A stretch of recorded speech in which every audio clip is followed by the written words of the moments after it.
SSR shorts में आपका स्वागत है। आरआरबी एनटीपीसी भर्ती में दोस्तों बहुत बड़ी खबर है। आरआरबी के जो नॉर्मलाइजेशन में बहुत बड़ा बदलाव दोस्तों हो गया है। यह रेलवे के सभी एग्जाम में लागू होगा। दोस्तों इससे क्या प्रभाव पड़ेगा आगे हम आपको बताते हैं।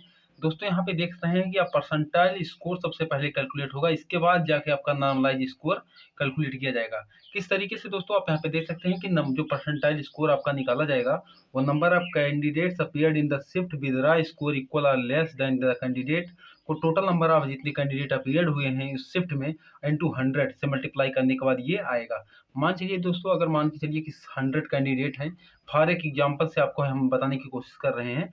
मान लीजिए किसी एग्जाम में 100 कैंडिडेट किसी शिफ्ट में उपस्थित होते हैं। मान लीजिए आपका नंबर जो है 60 नंबर है।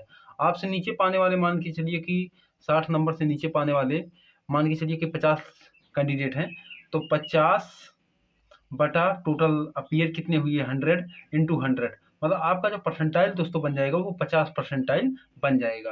तो इसी तरीके से दोस्तों परसेंटाइल स्कोर निकालने के बाद आपका नॉर्मलाइज स्कोर निकाल जाएगा, क्योंकि यहाँ पे क्लियरली मेंशन किया गया है कि the percentile score for raw score of all candidates all shifts would be merged, एक में मिला दिया जाएगा, उसे आरआरबी स्कोर कहा जाएगा।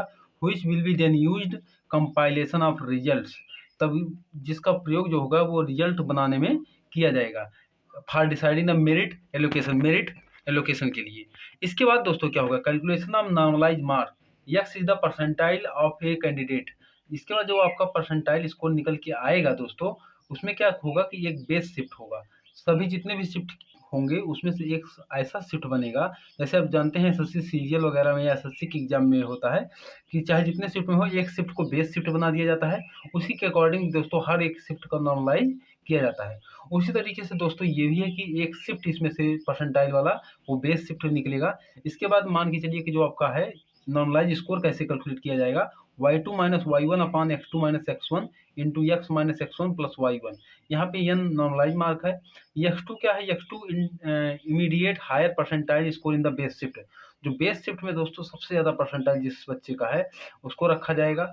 वहीं x1 में दोस्तों immediate lower percentile base shift में सबसे हाई x1 को सबसे लोअर रखा जाएगा। और y2 is a mark corresponding to x2 percentile in base shift, और y1 is the mark corresponding to x1 percentile score in the base shift. मतलब दोस्तों जो आपका x2 और x1 है ये दोस्तों उस शिफ्ट का बेस शिफ्ट का हायर और लोअर रखा जाएगा। और वहीं y2 y1 में दोस्तों क्या रखा जाएगा, आपके शिफ्ट में हायर और लोअर को रखा जाएगा। इसके बाद दोस्तों आपका परसेंटाइल स्कोर यहाँ से कैलकुलेट कर दिया जाएगा। सेम दोस्तों इसी तरीके से ये भी है, यदि आप मिनिमम परसेंटाइल बेस शिफ्ट से पाते हैं, एक तो है कि यदि जो बेस शिफ्ट है उस परसेंटाइल से आप थोड़ा सा ऊपर पाते हैं तो आपका इस तरीके से कैलकुलेट होगा। यदि जो बेस शिफ्ट है उसमें जो परसेंटाइल स्कोर है अगर दोस्तों उससे भी आप कम पाते हैं तो उसका जो फार्मूला है वो बी वाले ऑप्शन से दोस्तों जो बी पॉइंट में है इस प्रकार से कैलकुलेट किया जाएगा। तो दोस्तों ये बहुत बड़ी खबर है दोस्तों, रेलवे भर्ती में बहुत बड़ा बदलाव हुआ है। इससे जरूर आपके मेरिट पे जो नॉर्मलाइजेशन में किस शिफ्ट में जितना फायदा हो जाता है, क्योंकि आपको पता है कि यूपी ट्रिपल एससी यूपी में अगर हम देखेंगे पीईटी एग्जाम में भी आपका परसेंटाइल स्कोर होता है, तो उसमें मान लीजिए कि मिनिमम 1 से 2 नंबर का ही इंक्रीजमेंट देखने को मिलता है। तो निश्चित रूप से दोस्तों इसका प्रभाव जो है वो रेलवे पे पड़ेगा। ज़्यादा से ज़्यादा नंबर जो बढ़ रहे थे उसमें ज़रूर गिरावट आएगी।